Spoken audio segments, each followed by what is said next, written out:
আসসালামু আলাইকুম এভরিওয়ান, আশা করি আপনারা সবাই ভালো আছেন। আলহামদুলিল্লাহ, আমি আল্লাহর রহমতে ভালো আছি। আজকে আপনাদের আবহাওয়ার লাস্ট আপডেট নিয়ে একটু কথা বলবো আপনাদের সাথে। সো আমরা যদি একটু প্রথমে এদিকে লক্ষ্য করতে চাই, তাহলে সেটা হচ্ছে তাপমাত্রা। আসলে যে হারে তাপমাত্রা বৃদ্ধি পাচ্ছে তাতে কিন্তু মানুষের নাজেহাল অবস্থা, এবং সেই সাথে কিন্তু আজকের দিনেও কিন্তু তাপমাত্রা বৃদ্ধির অবস্থারত অবস্থায় রয়েছে, এবং আগামীকালকে কেমন থাকবে সেটাও জানাবো। আজকে হচ্ছে শুক্রবার, 26 এপ্রিল 2024। আজকে তাপমাত্রা নিয়ে কথা বলবে, ঠিক অগ্রিম আপনাদের আগামীকালকে তাপমাত্রা সম্পর্কে একটু আপডেট দেওয়ার চেষ্টা করবে, সাথে কেমন থাকবে বিস্তারিত আবহাওয়া, বৃষ্টি হওয়ার সম্ভাবনা আছে কিনা সেটা নিয়েও কথা বলবো।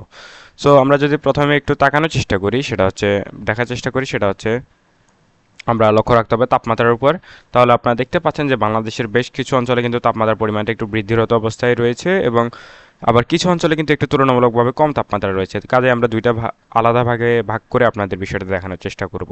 তো প্রথমে আমরা দেখাবো আসলে কোন কোন অঞ্চলে তাপমাত্রা বেশি থাকবে, এবং আজকে এবং আগামীকালকে মোটামুটি একই রকম আবহাওয়া দেখা যাচ্ছে এবং কোনো পরিবর্তন লক্ষ্য করা যাচ্ছে না। আপনি দেখি তাহলে খুলনাতে দেখতে পাচ্ছেন 42 ডিগ্রি সেলসিয়াস, সাতক্ষীরাতে 42 ডিগ্রি সেলসিয়াস, যশোরে থাকবে 44 ডিগ্রি সেলসিয়াস। আসলে আমরা দেখতে পাচ্ছি যে বছরের শুরু থেকেই মোটামুটি রাজশাহী এবং যশোরে সর্বোচ্চ তাপমাত্রা রেকর্ড করা হচ্ছে, এবং সেই অনুযায়ী আগামীকালকে 44 ডিগ্রি সেলসিয়াস থাকবে, এবং আজকে দিনে 43 ডিগ্রি সেলসিয়াসের আশপাশে। এরপর যদি আমরা দেখি, এখানে ফরিদপুর রয়েছে 41 ডিগ্রি সেলসিয়াস, ঢাকাতে 39 ডিগ্রি সেলসিয়াস, নরসিংদীতে 40 ডিগ্রি সেলসিয়াস, কুমিল্লাতে থাকছে 39 ডিগ্রি সেলসিয়াস। এরপর যদি এখানে লক্ষ্য করা যায়, নাগরপুরে দেখতে পাচ্ছেন 43 ডিগ্রি সেলসিয়াস, পাবনাতে 44 ডিগ্রি সেলসিয়াস, রাজশাহীতে থাকছে 44 ডিগ্রি সেলসিয়াস, নবাবগঞ্জে থাকছে 44 ডিগ্রি সেলসিয়াস। আসলে এই এলাকাগুলোতে প্রচণ্ড তাপমাত্রা থাকছে। আমরা যদি এখানে আরও বেশ কিছু এলাকা দেখানোর চেষ্টা করি, তাহলে দেখতে পাবেন এখানে পাবনা রয়েছে, শাহজাদপুর রয়েছে, নাগরপুর, টাঙ্গাইল, তারপরে সিরাজগঞ্জ, প্রত্যেকটা এলাকাতেই কিন্তু মোটামুটি বেশ বেশি পরিমাণ তাপমাত্রা রয়েছে। তবে আমরা আগেই বলেছি যে বছরের শুরু থেকেই আমরা লক্ষ্য করছি যে রাজশাহী অঞ্চলে এবং যশোরে কিন্তু আমরা একটু তুলনামূলকভাবে বেশি তাপমাত্রা লক্ষ্য করা যাচ্ছে। সো তারপর যদি আমরা একটু দেখাই, নবাবগঞ্জ দেখতে পাচ্ছেন 44 ডিগ্রি সেলসিয়াস, নওগাঁতে থাকছে 43 ডিগ্রি সেলসিয়াস, বগুড়াতে 43 ডিগ্রি সেলসিয়াস, সিরাজগঞ্জে 43 ডিগ্রি সেলসিয়াস, টাঙ্গাইলে থাকছে 42 ডিগ্রি সেলসিয়াস। তারপর যদি একটু এখানে দেখানোর চেষ্টা করি, তাহলে দেখতে পাবেন যে এখানে রয়েছে ময়মনসিংহ 40 ডিগ্রি সেলসিয়াস, শেরপুরে থাকছে 40 ডিগ্রি সেলসিয়াস। এবার যদি আমরা রংপুরের দিকে একটু আসি, তাহলে তুলনামূলকভাবে একটু কম তাপমাত্রা আমরা লক্ষ্য করতে পারছি, মোটামুটি 39 থেকে 37 ডিগ্রি সেলসিয়াসের আশপাশে। কিছু কিছু এলাকায় কিন্তু 35 ডিগ্রি সেলসিয়াসও দেখা যাচ্ছে। রংপুরে থাকছে 37 ডিগ্রি সেলসিয়াস, সাদিপুরে থাকছে 39 ডিগ্রি সেলসিয়াস, দিনাজপুরে থাকছে 39 ডিগ্রি সেলসিয়াস। তো এই ছিল মোটামুটি আবহাওয়ার তাপমাত্রার অবস্থা। তবে আমরা যদি একটু কম তাপমাত্রার দিকে আসি, তাহলে দেখতে পাবেন রংপুরের মতোই কিন্তু সিলেট অঞ্চলে আরও কম তাপমাত্রা লক্ষ্য করা যাচ্ছে। আমরা বছরের প্রথম থেকেই দেখতে পাচ্ছি যে সিলেটে কিন্তু তুলনামূলকভাবে একটু কম তাপমাত্রায় পড়ছে, এবং সেখানে একটু দমকা হওয়ার প্রভাবও রয়েছে।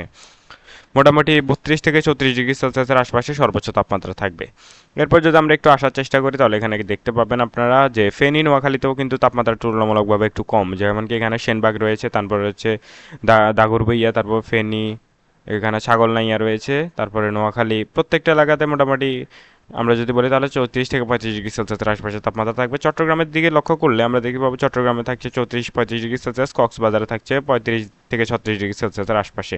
তবে চট্টগ্রামের বেশ কিছু এলাকাতে তাপমাত্রা একটু বেশি থাকবে। আমরা যদি বলি তাহলে এখানে দেখতে পাচ্ছেন বিলাইছড়িতে তাপমাত্রা বেশি থাকবে, তারপর হচ্ছে মৈদং, এখানে 38 ডিগ্রি সেলসিয়াস, বিলাইছড়িতে থাকছে 37 ডিগ্রি সেলসিয়াস। এরপরে এখানে রয়েছে জুরাছড়ি, এরপরে সেখানে 38 ডিগ্রি সেলসিয়াস। তারপরে এখানে রয়েছে আমাইছড়া, এখানে হচ্ছে 38 ডিগ্রি সেলসিয়াস।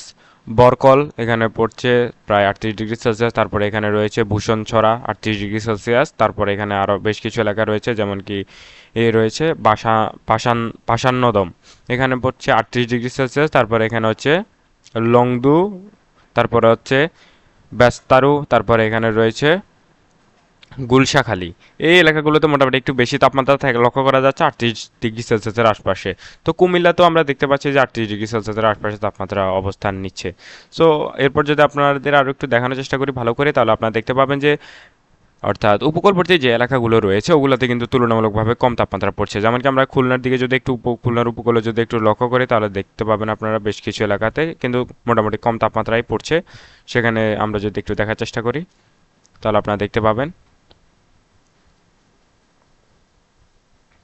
সো এখানে আপনারা অনেকগুলো এলাকায় দেখতে পাচ্ছেন, এই মুহূর্তে দেখতে পাচ্ছেন দক্ষিণ, তারপরে হচ্ছে বেদকাশি, এখানে কিন্তু 36 ডিগ্রি সেলসিয়াস। এরপরে এখানে বেশ কিছু এলাকা রয়েছে যেমন কি বরগুনা রয়েছে 34 ডিগ্রি সেলসিয়াস, পাথরকাটা রয়েছে 33 ডিগ্রি সেলসিয়াস। বরগুনাতে মোটামুটি বেশ স্বাভাবিক তাপমাত্রায় থাকবে আগামীকালকে, 34 ডিগ্রি সেলসিয়াস দমকা হাওয়া বইবে, যার ফলে কিন্তু অতটা বেশি মনে হবে না।